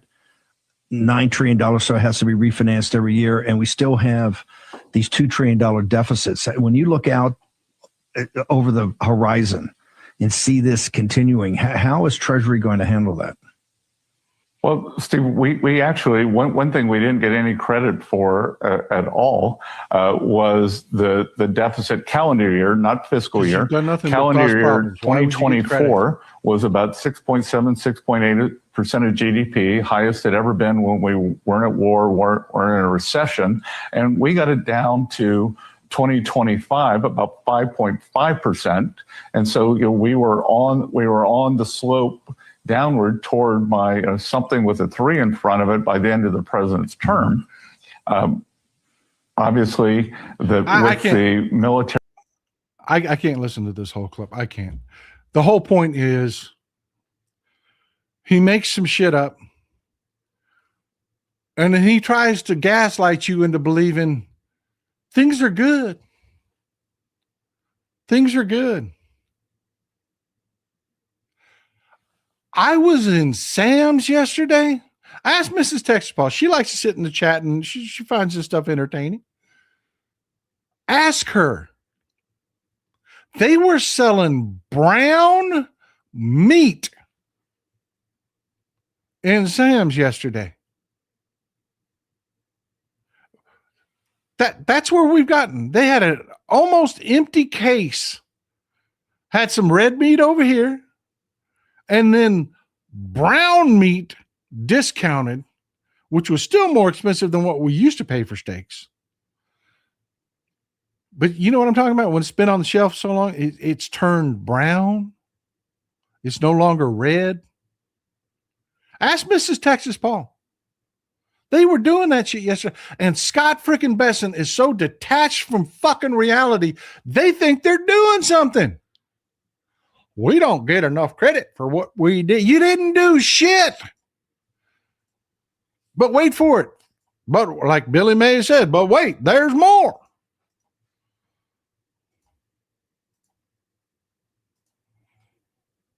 You're not going to believe this shit. Talk about detached from fucking reality. This is about the tariffs. We'll talk about it on the other side. And Steve, to be clear, yeah, go ahead. One of the things that happened here, we've got the reindustrialization of the U.S., but here at the U.S. Treasury, I had $168 billion of tariff revenues that we're going to have to refund. When the Democrats scream, "Oh, the refund should go back to the American people," well, the American people have. That's right. That's right. The refund should go back to the American people.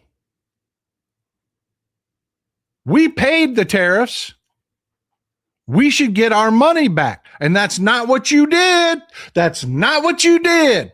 You gave that money to Jeff fucking Bezos.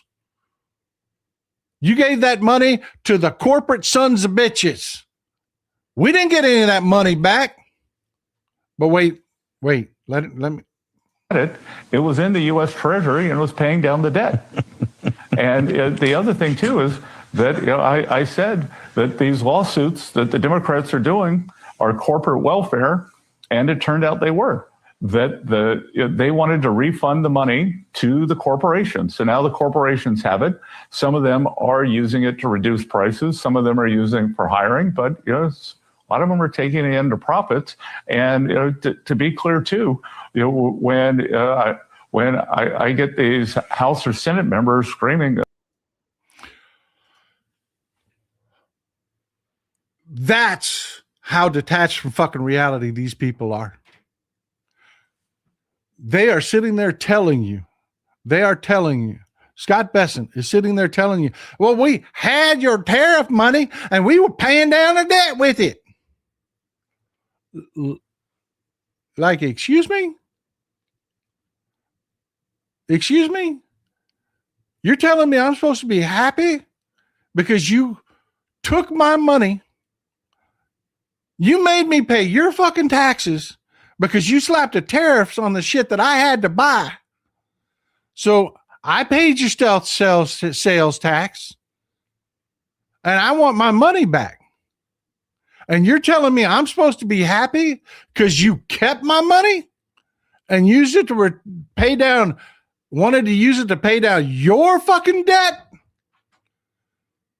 Because you're spending all that money on weapons and the military and every other damn thing besides, I don't know, health care.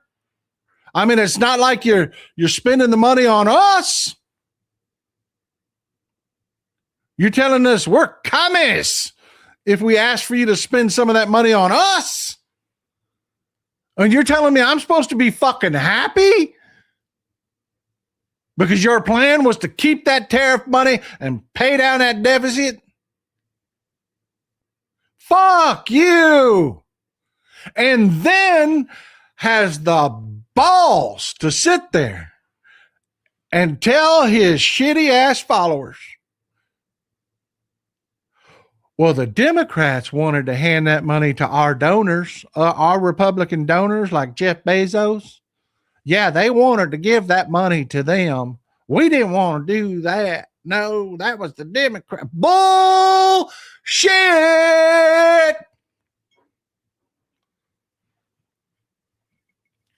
That's what they think of you.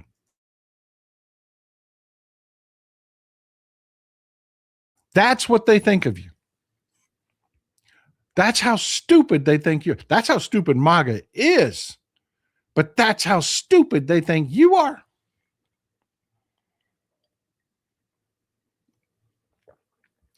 Who here believes the Democrats wanted to hand that tariff money back to the corporations? Who here believes that?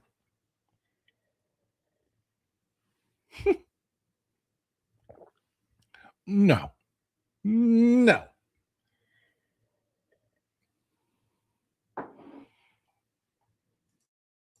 But wait, there's more. You got Chucky Edwards, Rep. Chucky Edwards from North Carolina. He is pissed about this too. He is pissed.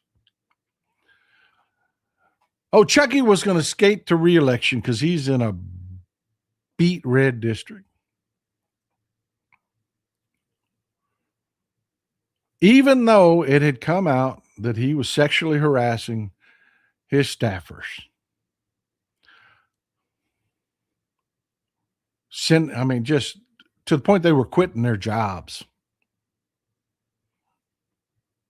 It was bad enough that congressmen took a look at this shit and said, that's too far. Yeah. And they censored him. And when they told him, we're going to make this shit public, right? We're going to tell everybody what you did. Yeah, Chucky decided he didn't want to continue on with his campaign. He don't want to be reelected anymore. He's going to go ahead and quit. And he is pissed about it. Imagine having, I just want you to, again, we're talking about what these people are. I want you to imagine having the privilege to serve in Congress. I want you to imagine making $150K a year. I want you, plus per diem, plus you get money for staff, plus you get money for travel, plus you have people that will pay to talk to you. They will. They'll write you a check for your campaign just to talk to you. Plus, if you're a Republican like Chucky, they'll buy you club memberships. We talked about this. We did a whole show about how they go back to the districts and they buy the memberships. That's how they keep from tracking this shit, so that they don't show that everybody's a member of the same damn clubs in Washington, D.C., men's only clubs with the restaurants and the gyms and all that shit that they're getting for fucking free. They will go back to the districts and they will find a club that's here and make sure that club, if it doesn't have one, they'll make sure it gets a reciprocal membership with the exclusive men's clubs here in Washington, D.C. When I say men's clubs, I don't mean stripper bars. I mean clubs, men's only clubs, where they have locker rooms, they have their own locker, they have showers, so that these people don't have to, work out or change clothes or eat meals with,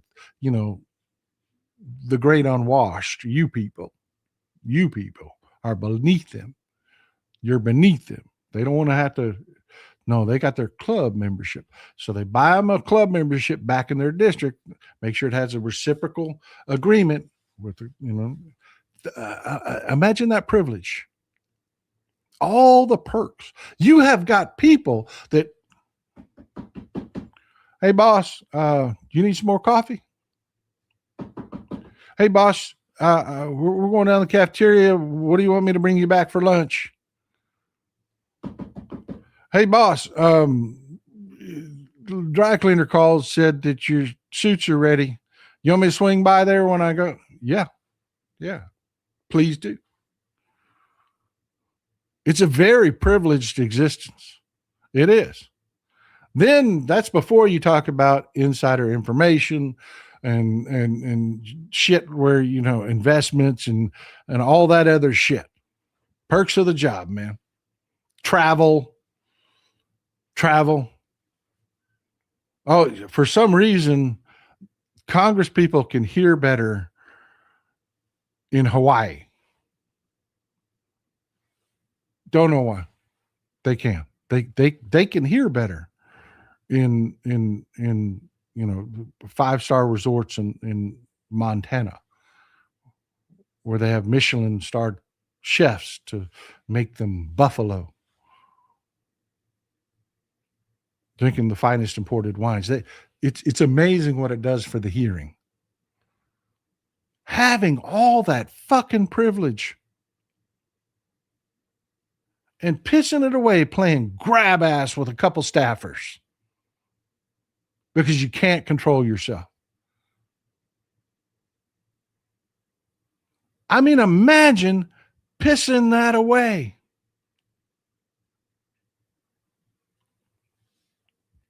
That's what Chucky did, and he's mad about it.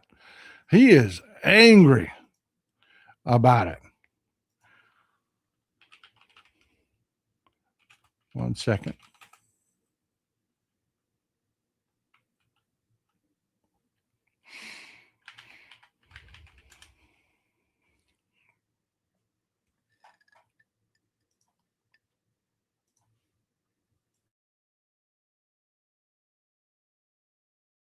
Ooh, that is a hot, fresh pot. Woo, woo, woo.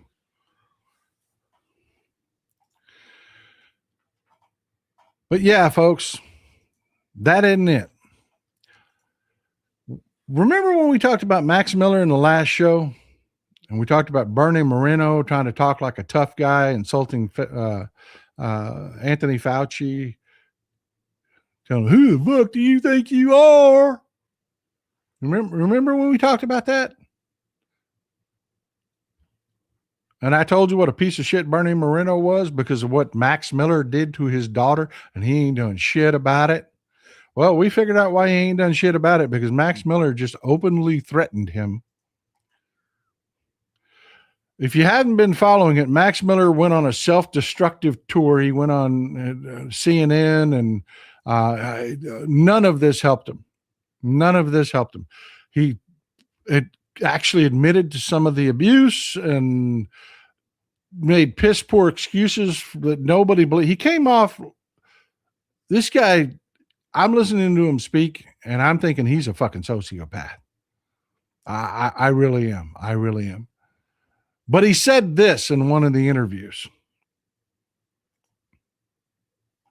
With your former father-in-law's story today about your daughter and the little blue bunny doll that she cannot sleep without. If it's true, that sounds like emotion. Okay, background information.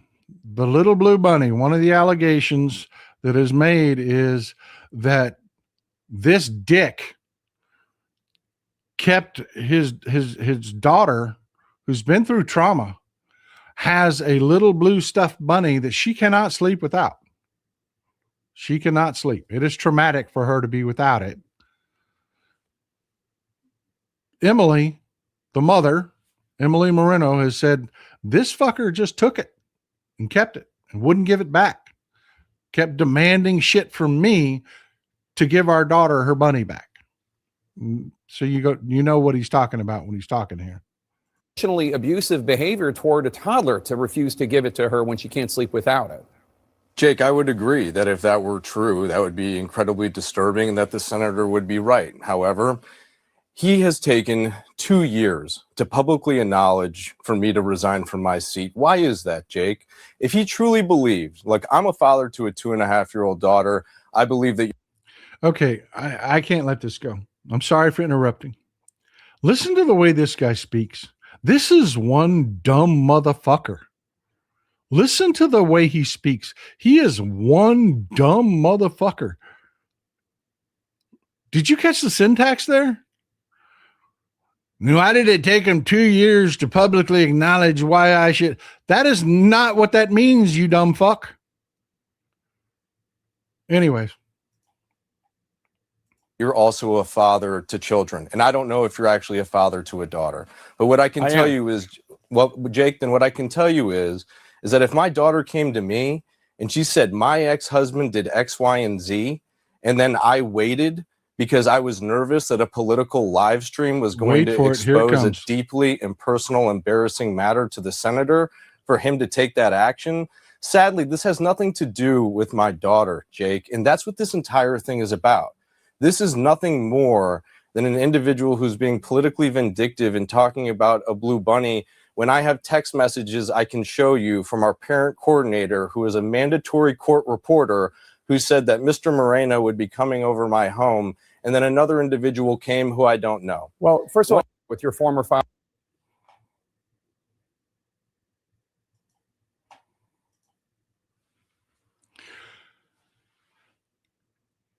He goes on to make a threat there. I pulled my bad. It means you listen to all of that. I had a couple versions of that video, and that one was shorter, and I cut off the part that I wanted you to hear, and I do apologize for that. He went on to say he has information that would be very embarrassing to Bernie Moreno.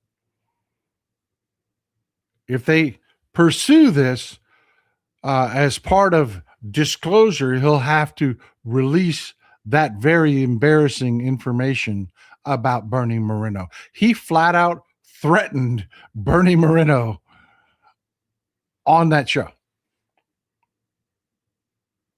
I shit you not.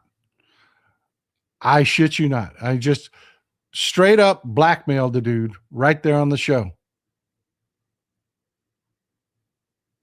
If we keep pursuing this, I'm going to be forced to disclose this really embarrassing shit that you didn't want me to say. Yeah. Yeah.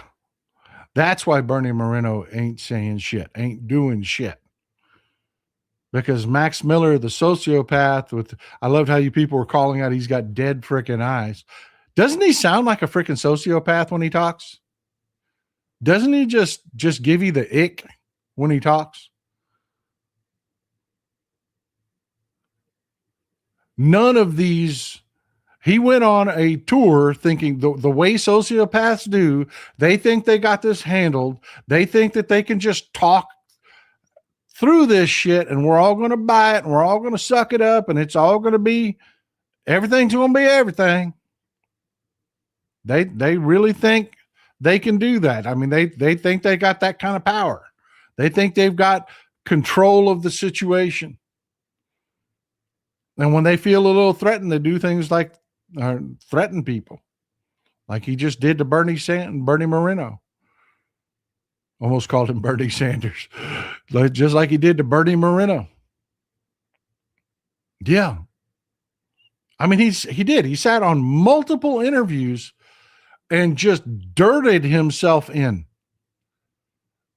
The Republican reaction to this has been this. Oh my God. Oh my God. Get him off camera. Get him off camera. But he insisted he's going to hang in there. And he feels like he can do it because, well, this. I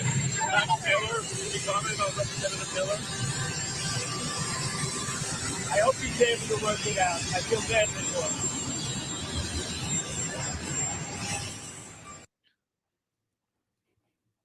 Did y'all catch that? I know the audio is not that great. You've got the jet in the background.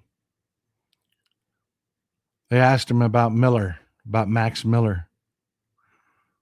Play it one more time. It's only 12 seconds. Max Miller, comment on Representative Miller. I hope he's able to work it out. I feel badly for him.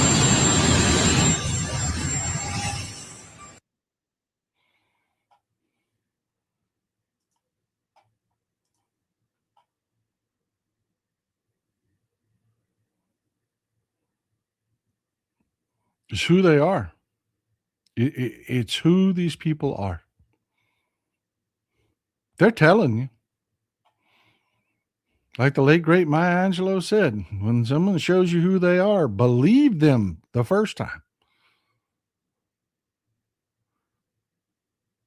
This is why they're able to do the things they're able to do. This is why I tell you, they're coming for your Social Security and they don't care that it's going to leave you destitute. They don't care. They're coming for your Medicaid. They're coming for your Medicare. They're coming for everything that you need. They're already, we've got a cyclospora outbreak out here in East Texas. They're doing nothing about that. Nothing. Because the oligarchs didn't want to pay the government employees that would track that shit and shut it down. They don't care. Shit yourself to death. They don't care. I mean, how many times do you have to see evidence of this kind of behavior over and over and over again before you get the idea that, conservative and MAGA and Republican and all is just, it just means shit. It means they're shit human beings that you should never, ever allow around your children.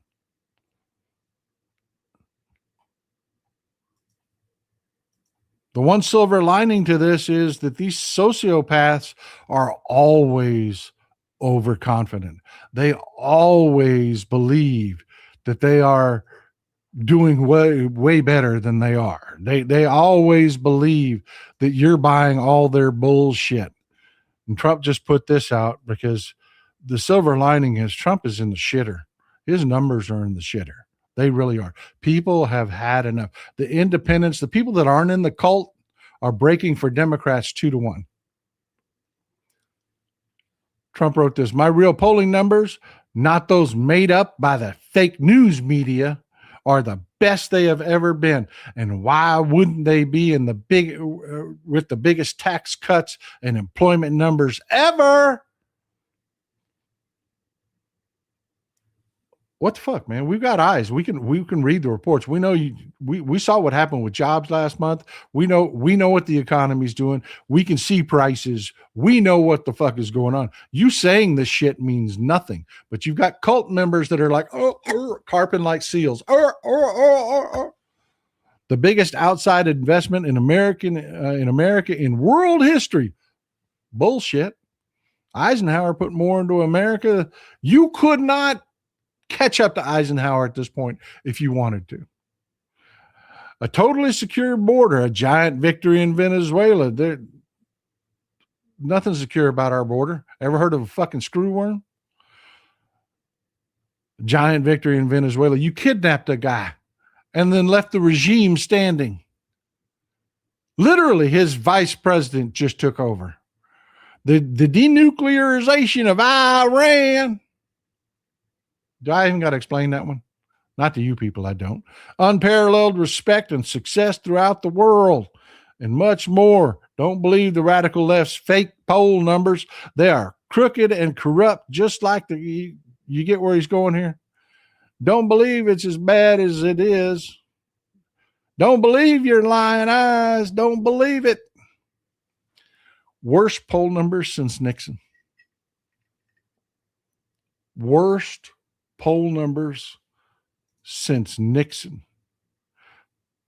Nixon is the only president since they've kept track of these poll numbers that had worse poll numbers. And he had them. The only time Nixon was lower than this is right before he resigned.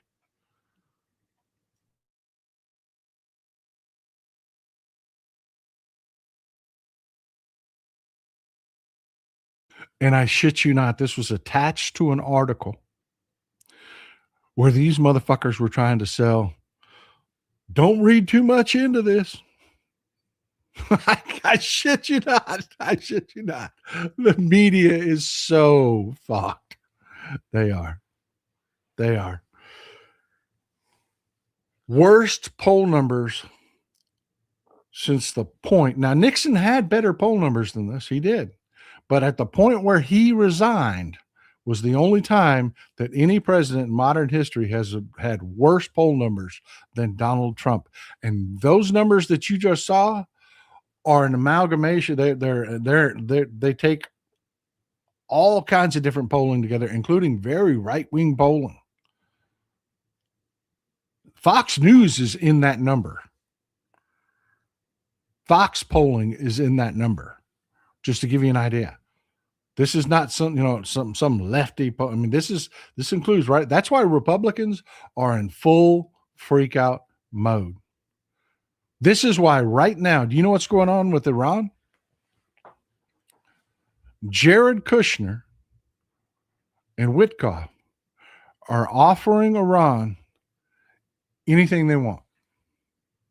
Just anything. Because the Republicans and Trump understand their only hope at all is to end the war in Iran and well, look, let me show you.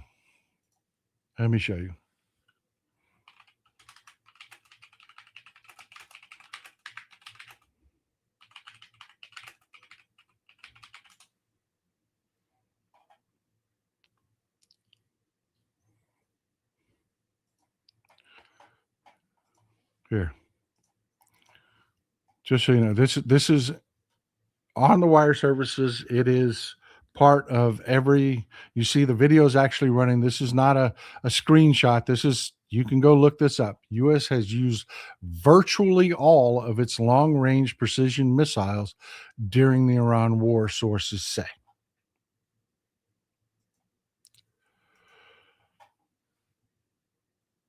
The Republicans cannot go to Congress while this is going on and say, give me money to buy new ones.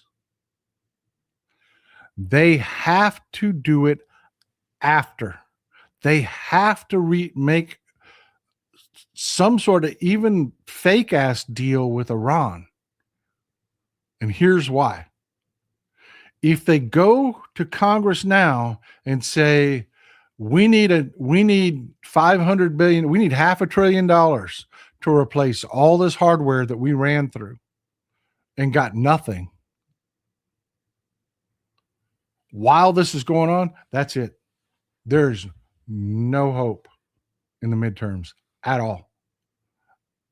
They lose a massive chunk of their own base the moment they go for that bill. But it's a very different thing. They make a deal with Iran. They give away the fucking farm. Give them anything they want. Just get Iran to agree with it. Then they can say anything they want to their base. Their base is primed to believe any lie that they say. They will lie about what the deal is. We will scream bloody murder about what is in that deal because they are giving it away right now. Right now, as you and I are speaking, during this show, Jared Kushner is over there just with a pen and paper, taking a list from Iran, everything they want. You got it. You got it. You got it. Oh, sure. No problem. Yeah. Oh, yeah. Sure. No problem. Sure. You got it.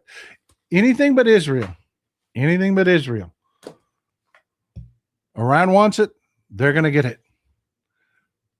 And as soon as that deal's made, the Republicans are going to lie about the deal. They're just going to, you'll have the deal in writing. The media, everybody will talk about what a suck-ass deal this is, how useless this was, how stupid it was, and yada, yada, yada. Will not matter. They will go to their base, and they'll say it's the greatest deal, just like I read you that post. They will just say it's the greatest deal ever achieved. And MAGA turds will walk around, greatest president ever. Great. No one else could have done that deal. And we'll say, the deal that Obama did with the JCPOA was better. And we didn't have to spend all this money and shit. People didn't have to die. No, it wasn't, because it was Obama. It was a worse deal. Trump's deal is better. Better.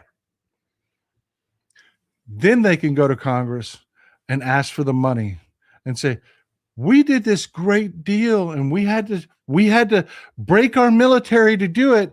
We want to fix it, but the Democrats won't give us the money. The Democrats won't give us the money they hate our military. That great deal I got you. We're trying to fix the military. We used all these missiles. We hit them hard. We hurt and killed the people, the Muslim people and the brown people you hate. We killed a lot of them. And we need new missiles. And the Democrats won't give them to us. It's their fault. And the MAGA base will be, sons of bitches, let me go vote. That's why they can't do it right now. That's why they have to make that deal. Give away anything and everything.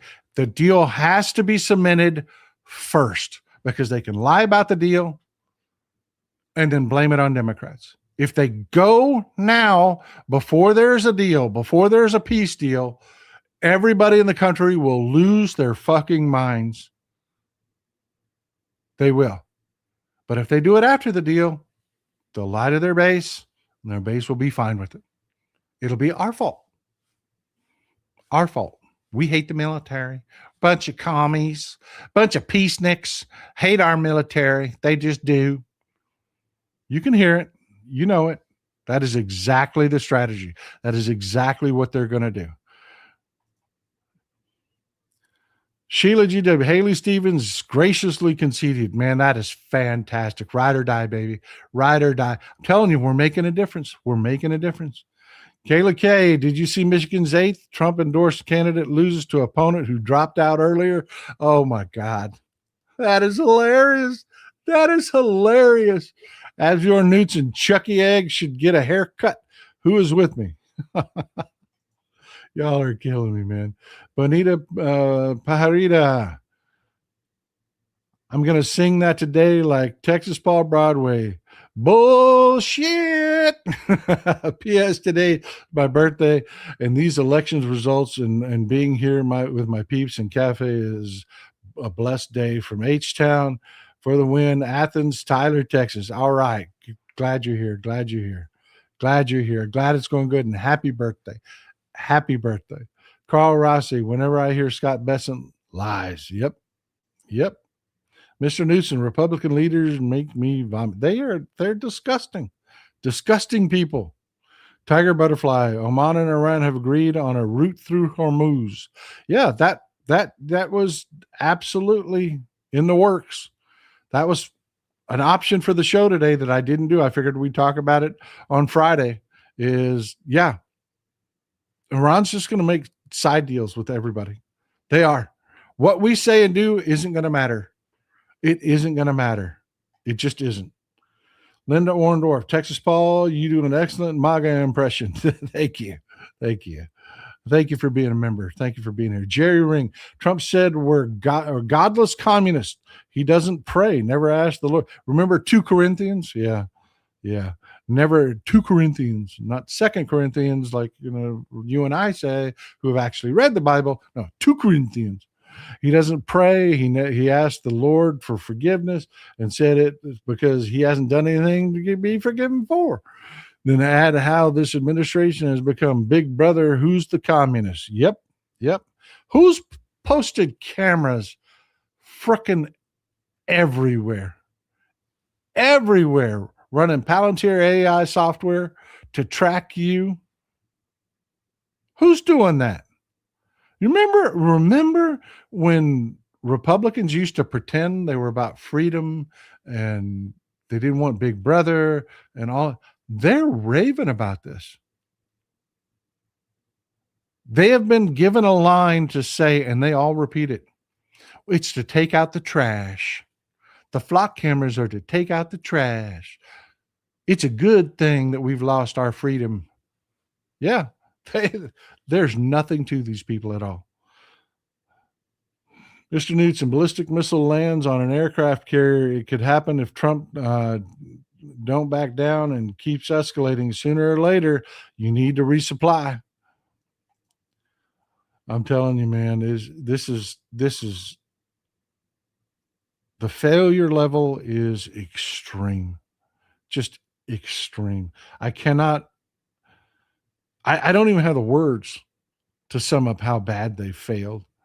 Just the idiocy of letting Netanyahu drag them into this in the first place. But just the conduct of this entire operation has been a joke. A joke. What a failure. Rena Scott, if I remember it right, the first Trump administration took money from the Pentagon to pay for his wall. Now he wants the checkbook open for him. Yep. Amen. Well, look, folks, that's what I've got for you today. I do apologize for the snafu in the beginning. I appreciate you being so patient and hanging in there. I hope you found what we've done here useful. Enjoy some Texas cities at night.